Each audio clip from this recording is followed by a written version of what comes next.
नमस्कार मंडळी, शेती माझे दैवत या आपल्या यूट्यूब चॅनलवर सर्वांचे अगदी मनापासून स्वागत. आणि बघा, आज शेतात आलो तर काय काम करायचं तर ते तुम्हाला मी सांगते. तर मंडळी, जो लसूण लावला होता तर तो आता छान प्रकारे या ठिकाणी पोसवलं सुरू आहे. आणि त्याची कसं की क्वालिटी पण चांगली आहे. पहिले कसं बारीक दिसत होता आणि त्याला थोडंफार खत शिपलं होतं, त्यामुळे लसूण छान आता झाला आहे. पाणी पण दोनदा बसलं. तर परंतु झालं काय की आता तण इतकं झालं या लसणाच्या शेतात. तर जे बेटं काही गांजर गवत, पहिले सोयाबीन एकदा काढून घेतली याच्यातली. आता भरपूर असं तण झालं. तर म्हटलं लसूण एकदा निंदून घ्या. निंदून घेतल्यानंतर बघा आता छान अशी थंडी पण सुटली. दिवस सकाळी थंडी आणि दिवसभर ऊन, डबल संध्याकाळी थंडी, असं वातावरण लसणासाठी अगदी पोषक आहे. तर म्हटलं एकदा लसण निंदून घ्या. आणि नंतर आपली जी चुलीतली राख असते तर ती जवळजवळ आता 2 गोण्या राख लसणासाठी आम्ही साचून ठेवली आहे. तर ती थोडी थोडी या लसणाला टाकायची. कारण यानं काय होणार आहे की लसणाला राख खूप महत्त्वाची आहे. त्यामुळे लसूण चांगल्या प्रकारे पोसवला जातो. आणि राख टाकल्यामुळे जो थंडावा आहे तर तो लसणाच्या मुळे शेजारी कायम राहतो. आणि भुसभुशीत अशी जमीन या ठिकाणी तयार होते या लसणामुळे. आणि गाठा आपला चांगल्या प्रकारे पोसवतो.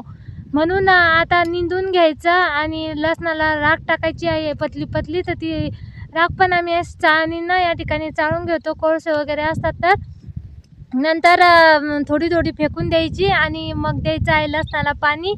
तर बघा, तुम्हाला व्हिडिओतून दिसत असेल तर किती तण हे लसणात झालं.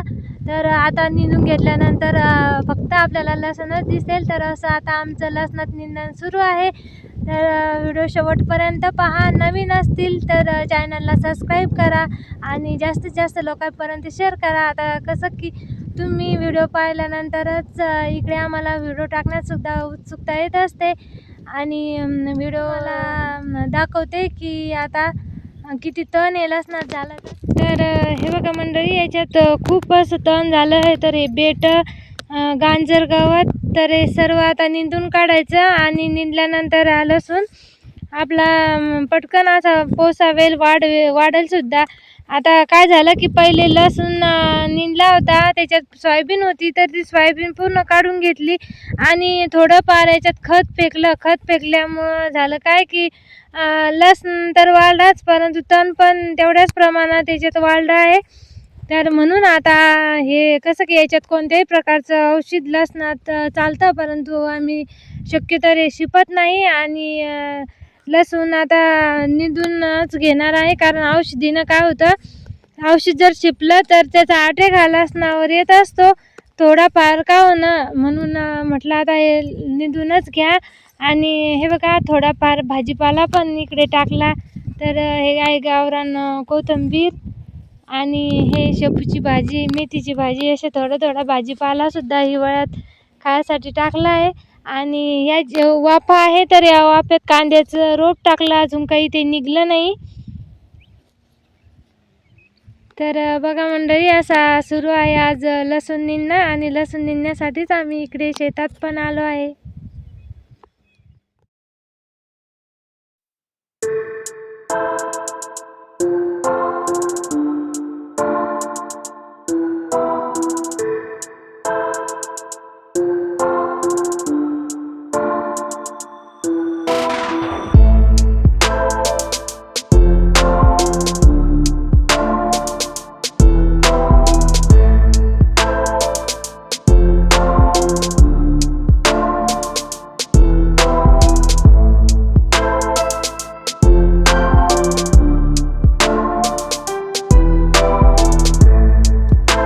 तर हे बघा मंडळी, अशा पद्धतीने सुरू आहे इकडे लसूण निंदणं.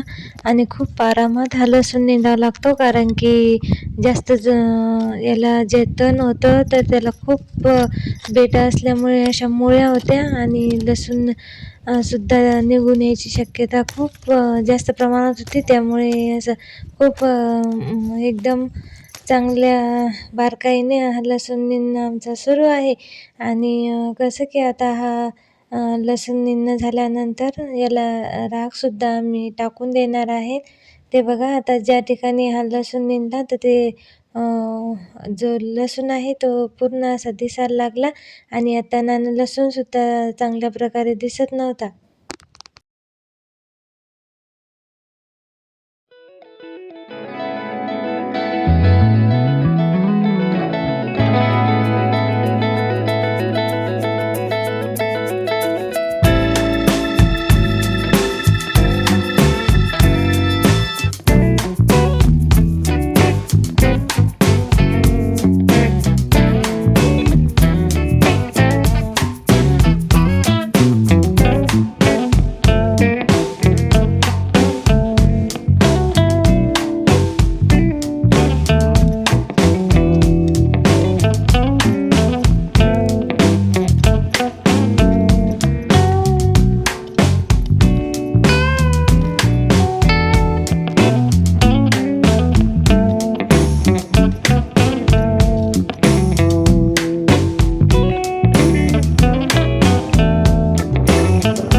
तर हे बघा मंडळी, आता पूर्ण लसूण निंदून घेतला. त्याच्यात जे तण होतं ते व्यवस्थित प्रकारे याच्यातलं काढून घेतलं आहे आणि आता याच्यात जी आपली गौरीची राख आहे तर ती टाकून द्यायची आणि थोडंफार आता खत टाकलं तर चालतं. नंतर लसणाला गाठा धरल्यानंतर आपल्याला खत टाकायचं नाही, कारण त्या गाठा धरल्यानंतर जर खत टाकलं तर लसूण मारण्याची शक्यता जास्त असते. तर म्हणून आता तीच काळजी या ठिकाणी घ्यायची आहे. तर आपल्याला राख आणि थोडंफार खत हे दोन्ही मिक्स करून पतलं याच्यावर टाकायचं आणि नंतर द्यायचं स्प्रिंकलरने पाणी. यानं काय होतं की गाठा पण इतका छान पोसावतो आणि जो लसणाला जी भुसभुशीत या ठिकाणी जमीन तयार होते आणि अशा पद्धतीने ते बघा लसूण आपला पोसत असतो. तर म्हणून आता आपल्याला ही काळजी घ्यायची आहे. तर आपण सुद्धा जर असं लसणाला थोडी जर राख जर टाकली तर नक्कीच आपला लसूण या ठिकाणी शिवाय राहणार नाही. तर चला मंडळी, इथेच एंड करते हा ब्लॉग आणि नवीन असतील तर चॅनलला सबस्क्राईब करा. व्हिडिओ आवडलास तर जास्तीत जास्त शेतकऱ्यापर्यंत शेअर करा. घेऊन येईल दुसरा ब्लॉग. तोपर्यंत बाय बाय.